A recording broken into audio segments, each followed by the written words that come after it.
What point are we at in general regarding flora? Have we lost something compared to previous generations? What is our flora like in today's society? The first concept that needs to be understood here, which I find essential, is that all the information we have about flora, and I'm talking about more than 90% of the information we have on bacterial flora, is less than 10 years old.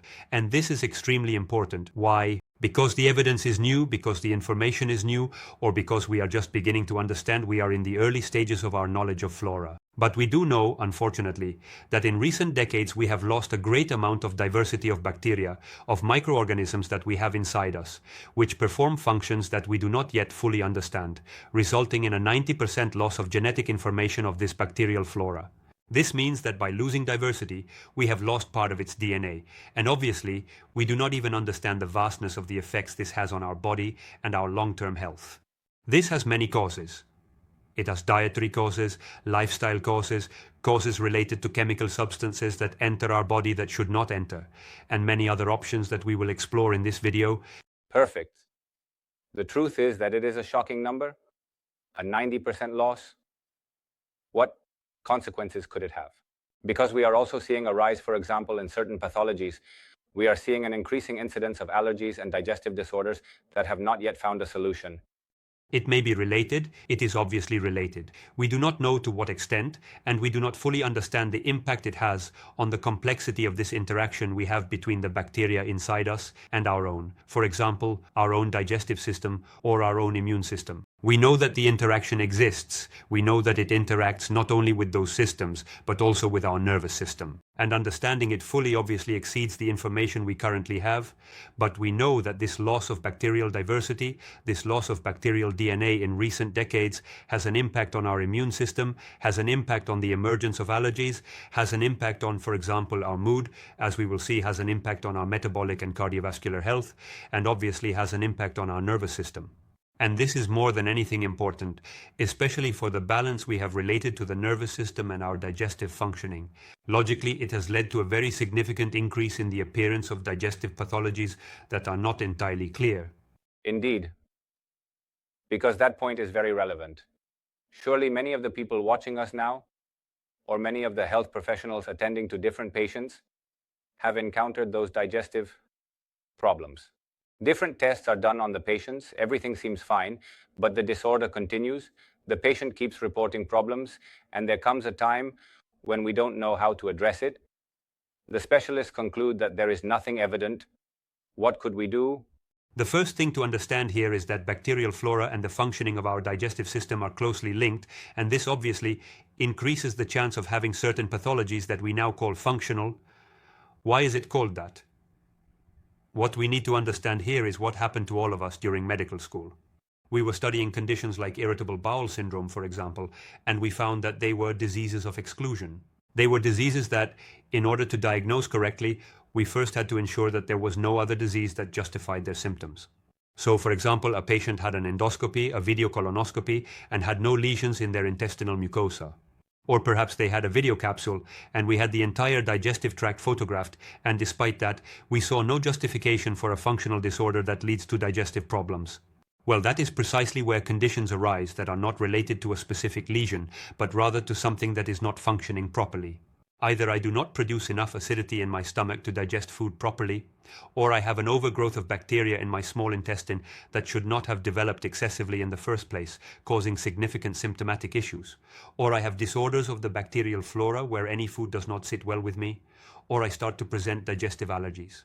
And those accumulations of conditions that do not have a very definitive cause are actually the consequence of a multiplicity of conditions or events that should not have occurred in the first place. Alterations in the bacterial flora, alterations in, for example, our enzymatic production or our own immune system, which lead to conditions that unfortunately most people suffering from them experience over time and cannot resolve because they do not understand their underlying cause. A true mystery many times. 1. A nearly detective-like task if we had to. Identify in this entire picture we have discussed, for example, problems with pH, we have talked about SIBO, we have talked about flora, we have talked about enzymatic problems. If we had to establish a chronology, go to the trigger, it exists. We know it is different for each person, for each patient, but is there a common thread? Is there a usual trigger? There are several common threads or usual triggers. There is not just one, obviously, because we are all very different. But the important concept here is that there is a trigger without a doubt, which is the loss of bacterial diversity. If we have groups of hunter-gatherers who still maintain a very Paleolithic lifestyle in some way and have greater bacterial diversity, that means they have a larger quantity of bacteria inside their bodies, within their digestive system. This is important because when we compare them with people who follow a modern diet, we find that there is a huge amount of bacterial diversity in these groups, like the Hadza, which has already been lost by people living a modern lifestyle. And this diversity is closely associated with pathologies. Why? Because the greater the bacterial diversity we have, the easier it is for all those bacterial groups to remain in balance, so that we do not have an excessive development of a group of bacteria that we do not want, nor do we lack a group of bacteria that plays a positive role for our health. So this diversity helps us maintain a balance of flora that is extremely important. And we don't even know today how important it is, because we do not have all the necessary information. That is the point one without a doubt. The point two relates to the consumption of substances that harm our bacterial flora.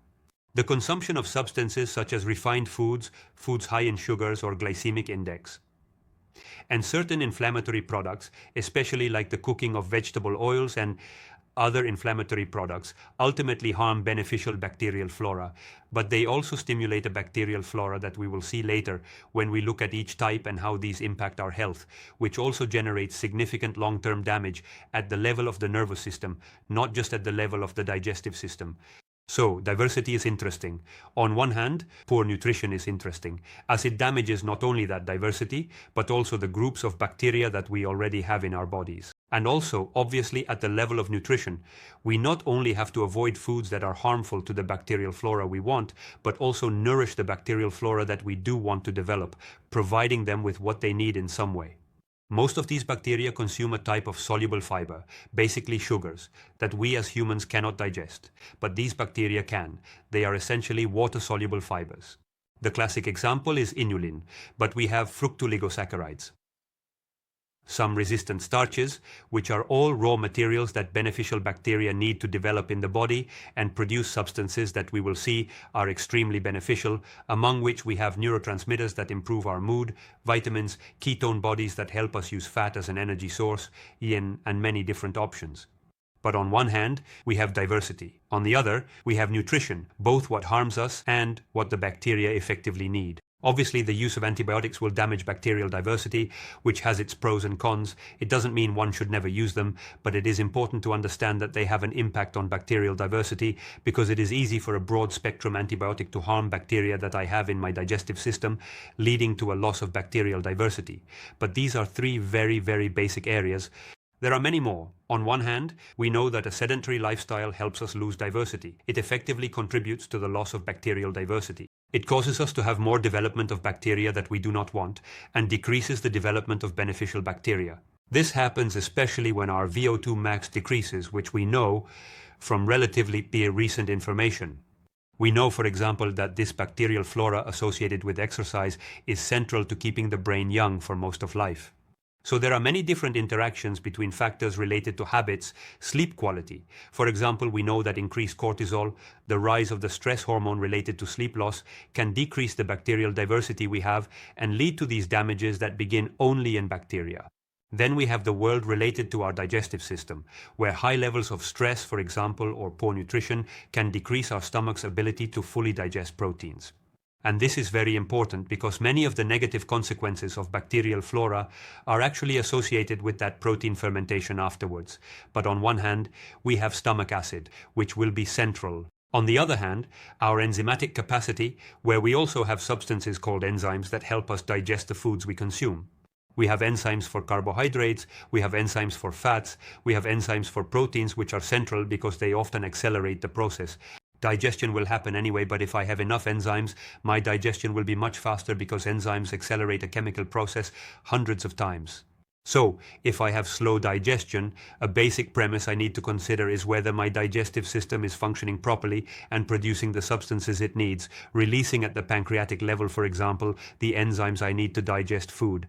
And obviously, if I don't do this, I will start to see these functional pathologies, these functional alterations of the digestive system, where we see, for example, difficulty in properly digesting proteins, which then ends up harming my colonic bacterial flora, difficulty in digesting fats, difficulty in digesting carbohydrates that lead to the growth of bacteria I don't want in my body, and it also leads to greater fat accumulation.